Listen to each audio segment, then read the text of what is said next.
നമ ഓം വിഷ്ണുപാദായ കൃഷ്ണപ്രേഷ്ഠായ ഭൂതലേ ശ്രീമതേ ഭക്തിവേദാന്ത സ്വാമിൻ ഇതി നാമിനി. നമസ്തേ സാരസ്വതേ ദേവി ഗൗരവാണി പ്രചാരിണി നിർവിശേഷ ശൂന്യവാദി പാശ്ചാത്യദേശതാരിണി. ജയ ശ്രീകൃഷ്ണ ചൈതന്യ പ്രഭു നിത്യാനന്ദ ശ്രീ അദ്വൈത ഗദാധര ശ്രീവാസാദി ഗൗരഭക്തവൃന്ദ. ഹരേ കൃഷ്ണ കൃഷ്ണ കൃഷ്ണ ഹരേ ഹരേ, ഹരേ രാമ രാമ രാമ ഹരേ ഹരേ. ഹരേ കൃഷ്ണ കൃഷ്ണ കൃഷ്ണ ഹരേ ഹരേ, ഹരേ രാമ രാമ രാമ ഹരേ ഹരേ.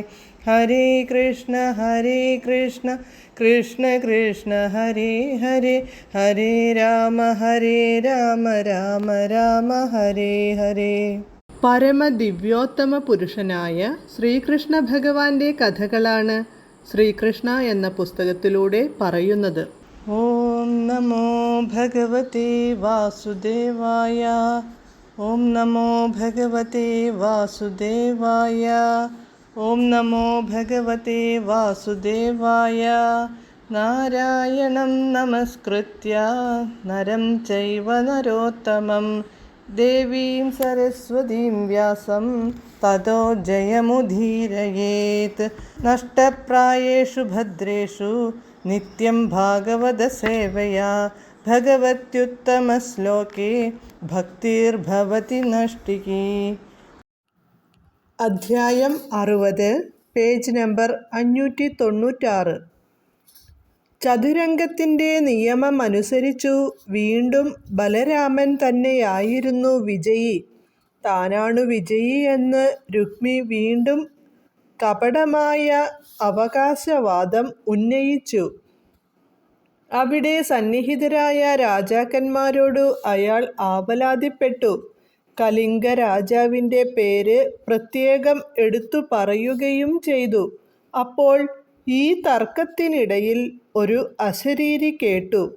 യഥാർത്ഥ വിജയിയായ ബലരാമൻ അധിക്ഷേപിക്കപ്പെടുകയാണെന്നും താനാണു വിജയിച്ചതെന്ന രുക്മിയുടെ പ്രസ്താവം തികച്ചും തെറ്റാണെന്നുമായിരുന്നു അശരീരി. ഈ ദിവ്യ ശബ്ദമുണ്ടായിട്ടും ബലരാമൻ പരാജയപ്പെട്ടുവെന്ന കാര്യത്തിൽ രുക്മി നിർബന്ധം പിടിച്ചു. ഈ പിടിവാശി കണ്ടാൽ അയാളുടെ തലയ്ക്കകത്തു മരണം കടന്നുകൂടിയതായി തോന്നും. സുഹൃത്തിൻ്റെ ദുരുപദേശത്താൽ അർത്ഥമില്ലാതെ സ്വയം അഹങ്കരിച്ചു അശരീരിയെപ്പോലും വകവയ്ക്കാതെ അയാൾ ബലരാമനെ പഴിക്കാൻ തുടങ്ങി. അയാൾ പറഞ്ഞു, പ്രിയപ്പെട്ട ബലരാമൻ, നിങ്ങൾ സഹോദരന്മാരിരുവരും കാലിച്ചക്കന്മാർ മാത്രമാണ്.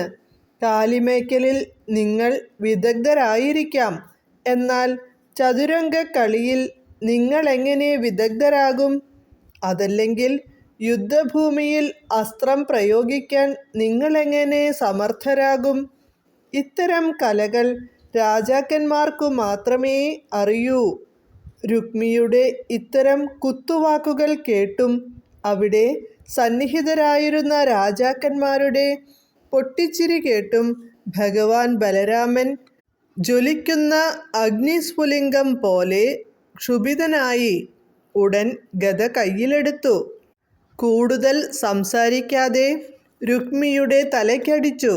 ആ ഒറ്റയടി കൊണ്ടു രുക്മി തറയിൽ വീണു പിടഞ്ഞു മരിച്ചു.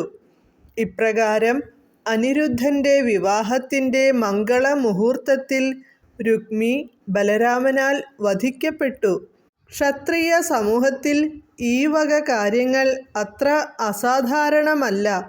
അടുത്ത ആക്രമണം തൻ്റെ നേരെയായിരിക്കുമെന്നു മനസ്സിലാക്കിയ കലിംഗ രാജാവ് രംഗത്തു നിന്നു പലായനം ചെയ്തു. ഏതാനും അടികൾ ഓടി രക്ഷപ്പെടുന്നതിനു മുമ്പ് തന്നെ ബലരാമൻ അയാളെ പിടികൂടി. തന്നെയും കൃഷ്ണനെയും കുറ്റപ്പെടുത്തുമ്പോഴൊക്കെ അയാൾ മനഃപൂർവ്വം പല്ലിളിച്ചു കാണിച്ചിരുന്നതിനാൽ ബലരാമൻ അയാളുടെ പല്ലു മുഴുവൻ ഗദ കൊണ്ടു തല്ലിക്കൊഴിച്ചു. രുക്മിയെയും കലിംഗ രാജാവിനെയും പിന്തുണച്ചിരുന്ന മറ്റു രാജാക്കന്മാരെയും പിടികൂടി ബലരാമൻ അവരുടെ കൈയും കാലും ഗദകൊണ്ടു തല്ലിയൊടിച്ചു.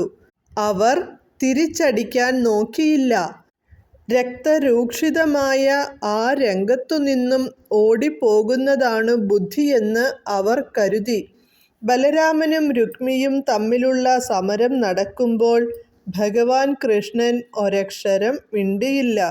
എന്തുകൊണ്ടെന്നാൽ ബലരാമനെ പിന്തുണച്ചാൽ രുക്മിണിക്കിഷ്ടമാവില്ല. രുക്മിയെ വധിച്ചതു അന്യായമായിപ്പോയെന്നു പറഞ്ഞാൽ ബലരാമനും ഇഷ്ടമാവില്ല. അതിനാൽ തൻ്റെ പേരക്കുട്ടിയുടെ വിവാഹസമയത്തു തൻ്റെ ശ്യാലനായ രുക്മിയുടെ മരണത്തെപ്പറ്റി ഭഗവാൻ കൃഷ്ണൻ മൗനം ദീക്ഷിച്ചു.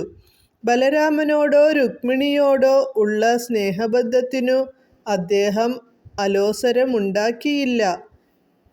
ഇതേ തുടർന്നു വധൂവരന്മാരെ ആഘോഷപൂർവം രഥത്തിലിരുത്തി വരൻ്റെ സംഘത്തോടൊപ്പം അവർ ദ്വാരകയിലേക്കു പുറപ്പെട്ടു.